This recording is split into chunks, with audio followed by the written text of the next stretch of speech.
Thank you for being here today. The city of Indianapolis is currently facing a flooding event that we have not seen in over 30 years. It is an ever-evolving situation, and conditions can and are changing quite rapidly. Our teams across the city are working with our emergency response partners who are with us today to monitor conditions and keep residents safe. Let me be absolutely clear. The residents in Ravenswood, Rocky Ripple, and other areas impacted by this flooding, please leave your homes now. This is not a time to wait. If you're in an area at risk for flooding, I urge you to stay informed and follow guidance from emergency officials. Please text INDYFLOOD 26 to 67283. Let me go over that one more time. Text INDYFLOOD 26 to 67283 to receive updates. Please stay informed. Please stay connected. Now let me turn it over to Director Jacob Spence with Marion County Emergency Management to provide an update on the situation. Jacob. Thank you, Mr. Mayor. So obviously, as everyone saw, yesterday was the start of an unprecedented flooding event here in the city of Indianapolis, Marion County. As the mayor said, this is a flood that hasn't been seen in over 30 years, and we're approaching the 100-year mark, according to the National Weather Service. Yesterday, around 10 a.m., the National Weather Service greatly bumped up the level of their estimate for the crest for the White River, and has done so accordingly ever since. Unfortunately, with rain events and the event we've seen, it's been a very dramatic moving target for them. Currently, the projected crest for the White River is 21.1 feet at 8 p.m. this evening. At the 82nd Street Bridge, which is the main gauge where we measure the rest of the downstream effects, and where the flood plan is engineered from. After we received notification yesterday that this would be occurring, we immediately had a call with all city partner agencies and started mobilizing resources to make sure that we were communicating and getting things moved effectively. As the mayor said, those are areas like Ravenswood, Rocky Ripple, Broad Ripple, the areas around White River.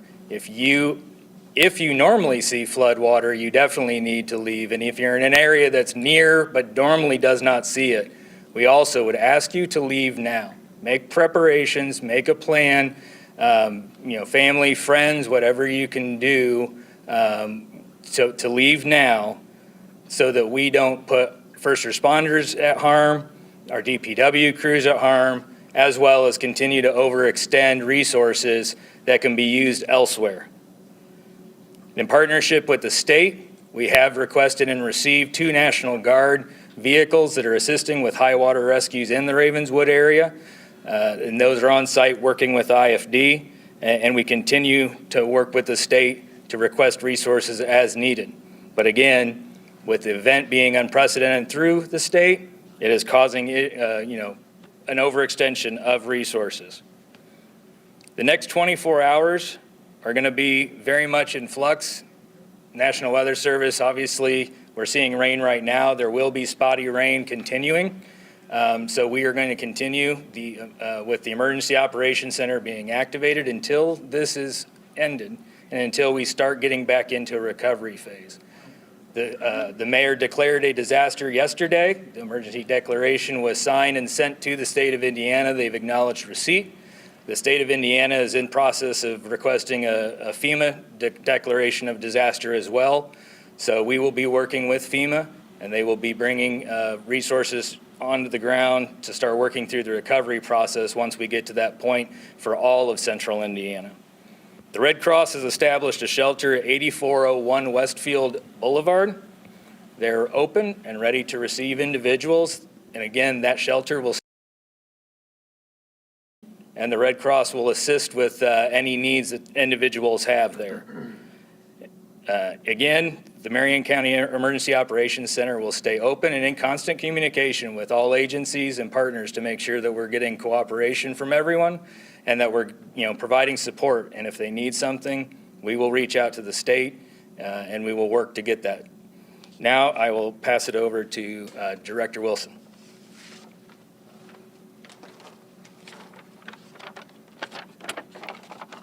Thank you, Director Spence. I just want to start by saying one simple phrase. The water is still rising, okay? So heed the warnings that you've heard from the mayor, from Director Spence, rather.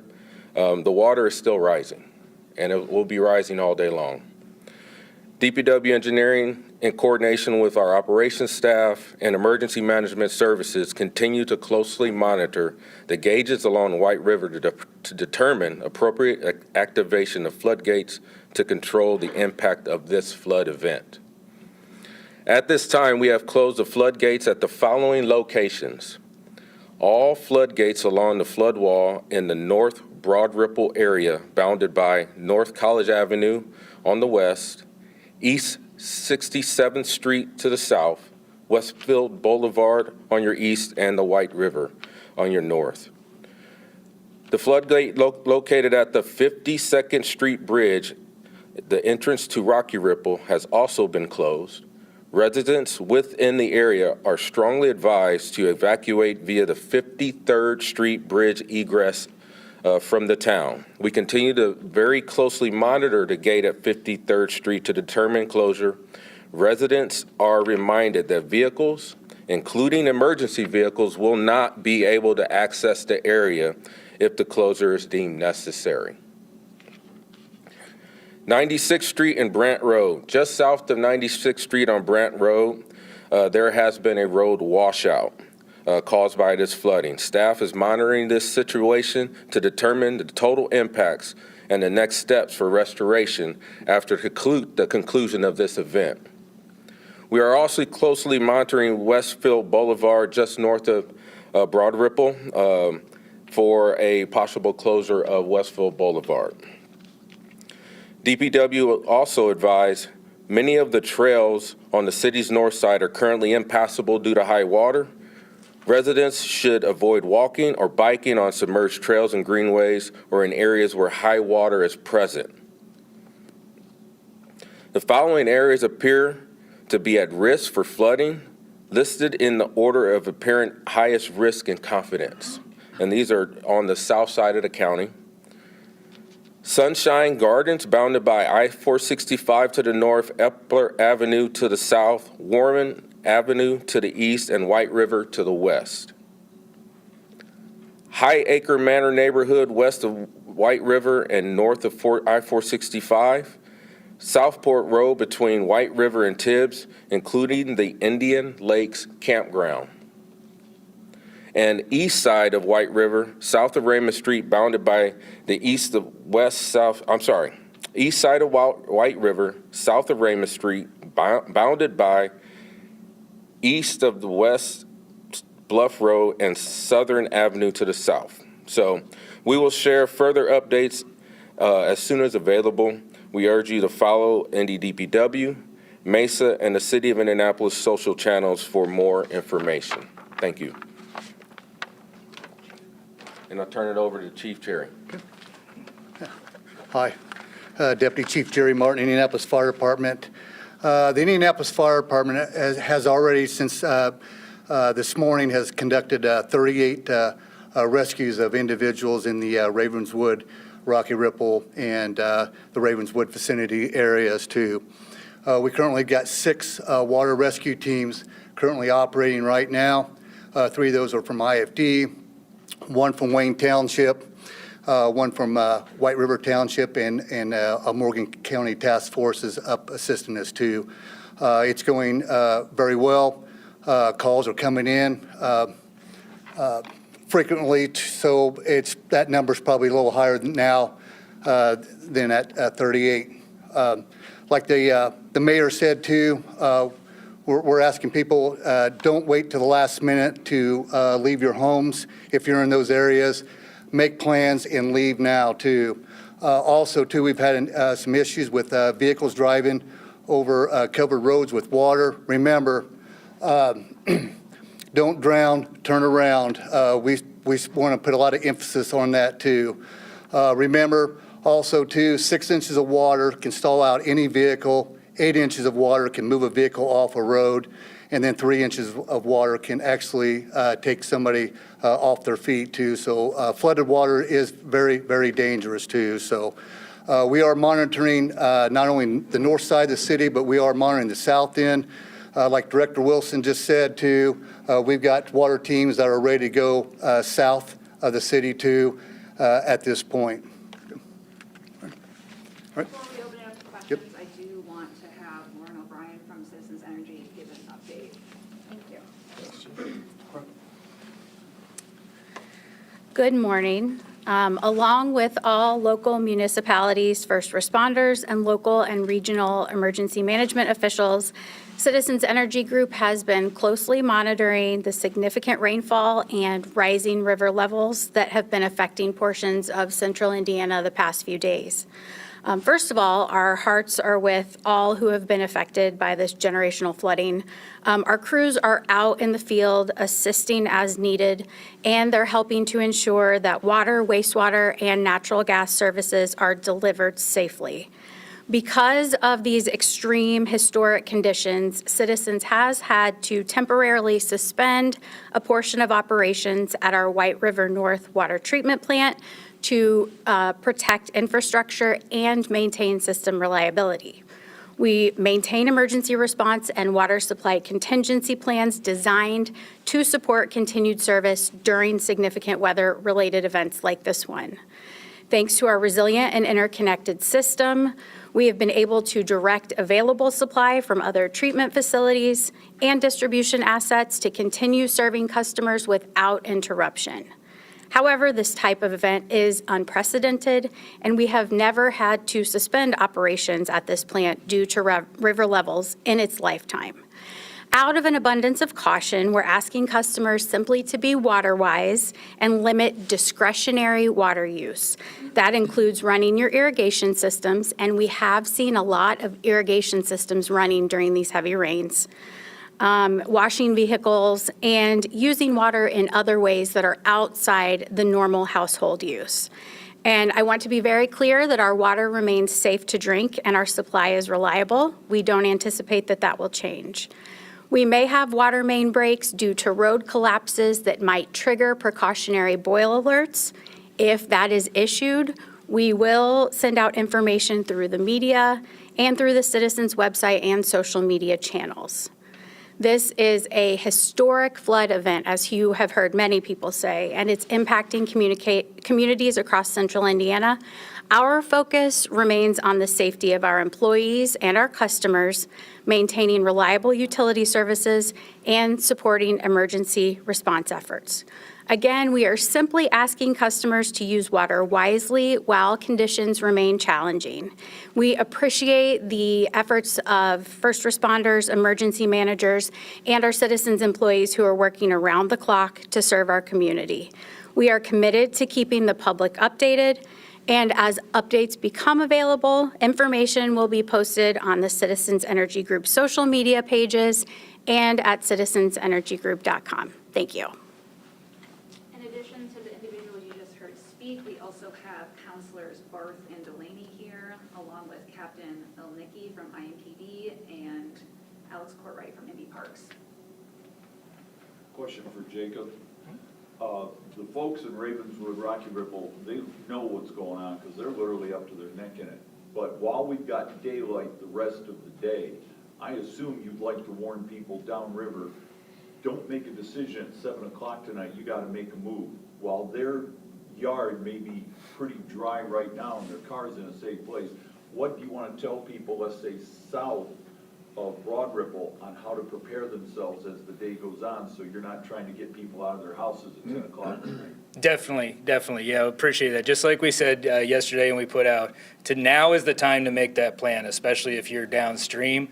As DPW alluded to, they're working with the data that we have as well as the National Weather Service, and they've put together some lists of those neighborhoods. We're going to share those out, and we'll make sure that we get those out.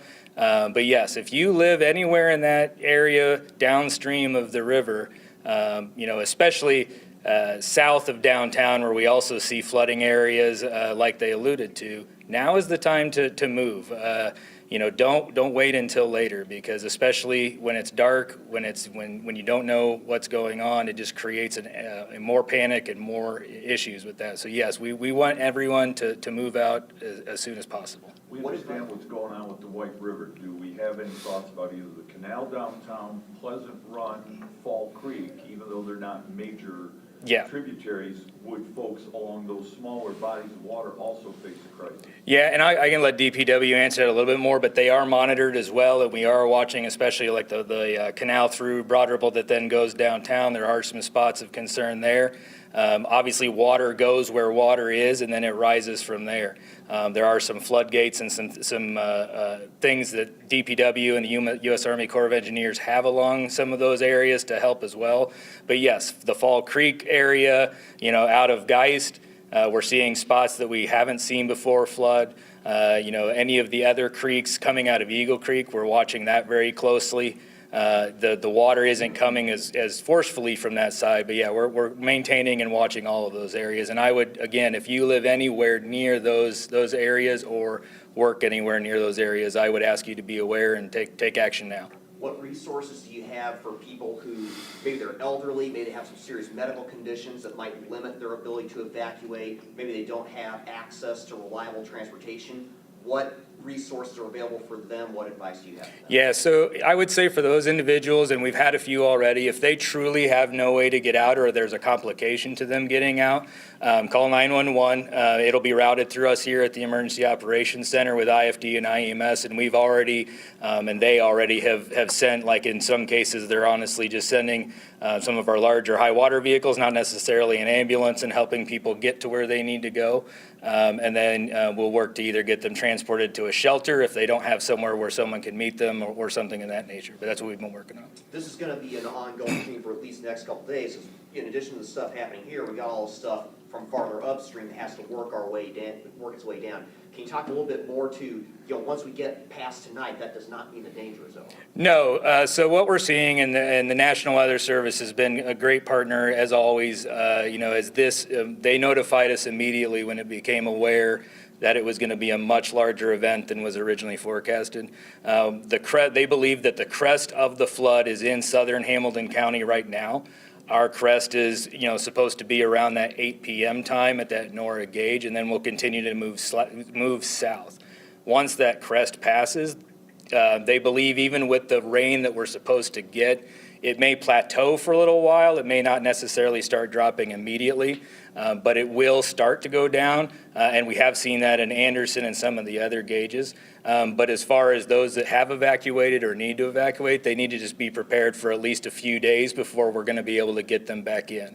We're going to have to coordinate that with not only DPW, but AES and citizens as well if we've had to have utilities cut in locations and just make sure those areas are safe. I want to briefly return my transportation question. I just want to clarify. So if I live in one of these areas and I face one of the barriers that I just described, go ahead and call 911. Don't call the non-emergency number.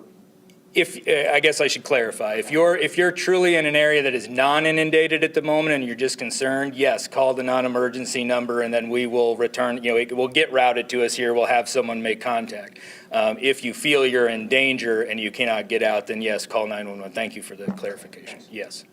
Mayor, can you clarify what your emergency declaration does to put Indianapolis in line with the state and hopefully the feds? Because there's obviously going to be a lot of people that are not going to have the kind of insurance they're going to need to be able to recover from this. Yeah, we'll work cooperatively with federal, state, and local officials, not just here in Marion County, but throughout central Indiana to address those immediate needs. Well, but does the emergency declaration, does that put us in line to, rebuild creek banks and, help the municipal outlay, or does any of that actually trickle down to folks who can go and apply for grants? Well, I think that the emergency declaration goes a long way towards starting the process. I can't speak to the end game of the process, but that's the importance of cooperation at federal, state, and local levels in extraordinary situations like the one we find ourselves. As the mayor, as you take a look at town, and for the past 10 years, we've been through a lot of different crises in this town. As the mayor, and as you look at something that humans can't control, what are your thoughts about the fact that Indianapolis is being inundated to such a degree by a natural disaster like we have literally not seen since 1991? Well, it's unfortunate, and it doesn't happen very often, but when it does happen, thanks to the first responders here, I think we are as prepared for it and to help our residents get through these challenges as best they can.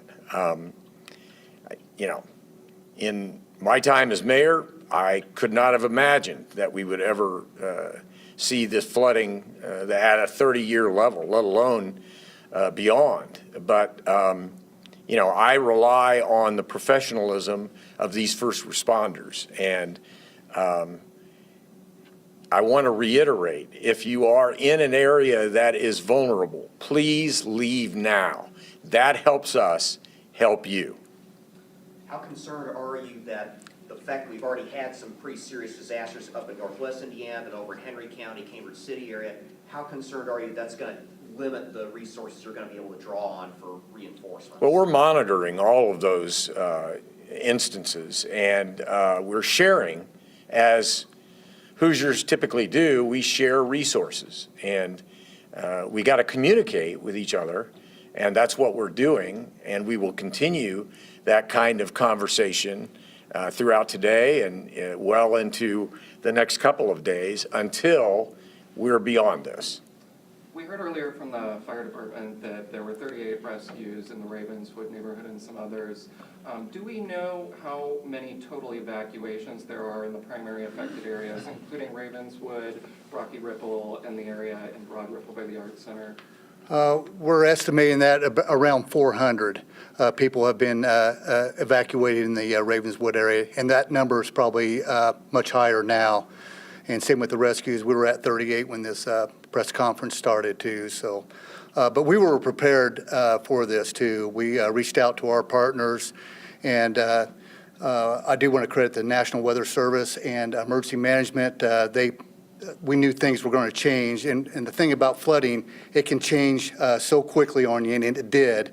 It went up 3 feet on Friday. We weren't expecting that too, but we're ready to go, and we've got teams that are prepared for the south end of the city too. So I've got some teams in reserve too. So in terms of evacuations, I'm hearing strongly recommended, strongly advised to leave. Are any evacuations mandatory at this point? And if not, is there a point at which they will be, and what is sort of the decision criteria there? we